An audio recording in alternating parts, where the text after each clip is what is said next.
読み返り。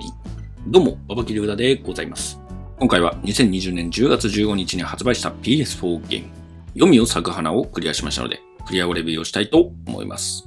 それでは早速ですが、まずはこのゲームを一言で表したいと思います。ゲームスピードのおかげでサクサクプレイが可能だったけど、ワンパターンが多すぎたダンジョン RPG となりました。ではなぜこう思ったかを今から3つの要素で説明していきたいと思います。ではまずは1つ目、ストーリーからいきます。ストーリーは1969年に突如現れた巨大構造体、ヨミに閉じ込められた主人公たちが、そこから脱出するために冒険に出るという展開で進んでいきました。基本的な流れは拠点を中心にステージにいるボスを倒していくという単純な流れとなっており、割と普通な物語ではありましたが、ただ雰囲気が NG やシーンなどのホラーゲームを作っている会社ということもあってか、なかなかにおどろしい感じに仕上がっていたため、そういった点は割と新鮮ではありました。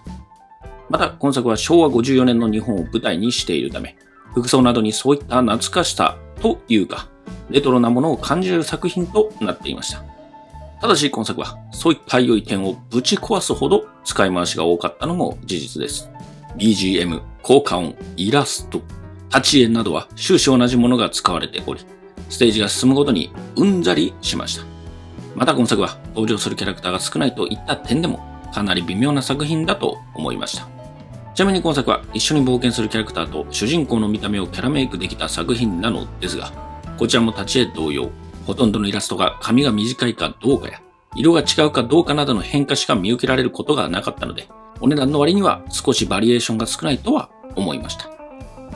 では続いて戦闘について話します。戦闘はシンボルエンカウントとランダムエンカウントの両方を揃えた 3D ダンジョン型の RPG を自分の作ったキャラクター6人で攻略するといった感じで、基本的な操作面はデモンゲイズなどの 3D ダンジョン系のゲームを今まで作ってきた会社ということもあってか、かなりサクサクでスピード重視にしており、また武器強化やレベリングなども非常にしやすいよう配慮されていました。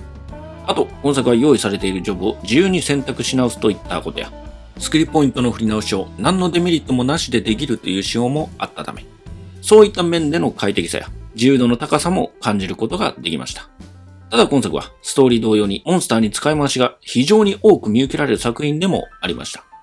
一応色違いや少しだけ見た目を変えるという工夫はされていましたが、それでもどれが雑魚的でどれが強敵なのかわからないほど、今作は使い回しがひどかったです。また今作はそれに付け加え、同じ見た目のボスと戦うという場面がプレイ中何度も見受けられたため、そういった点でも非常に残念な作品となっていました。なので今作はゲーム序盤だけワクワクするゲームと言っていいかもしれません。では最後に3つ目、探索、やり込みについて話していきます。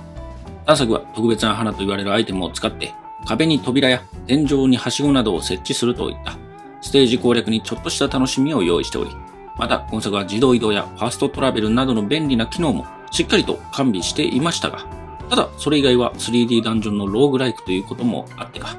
そこまで目立ったものはありませんでした。割と古臭さが強いゲームだとは思います。ちなみにやり込み要素ですが、こちら収集物の他に宝のダンジョンを探索するといった要素がありました。それ以外はそこまで特に目立ったものはありませんでした。プラチナトロフィーも普通にストーリーを進めていけば取れるものとなっていました。一応ゲームクリア後は2000円を払えば新たなシナリオをプレイできますが、個人的にはゲームクオリティの割には少し高いような気がしました。ということで最後まで話したのでまとめに入ります。良い点悪い点を知りたい人はどうぞ。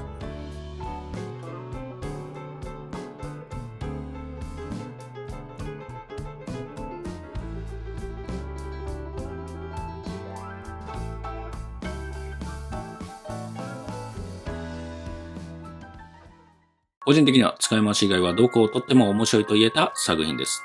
3000円くらいで購入できた人は満足できるゲームだと思います。ちなみに私がこのゲームをクリアするのにかかった時間は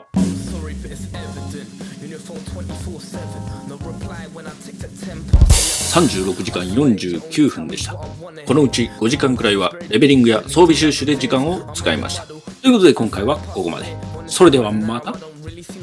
らば。I saw something in you, something in us, but I can't see a future without the trust, so I'm reminiscing visions I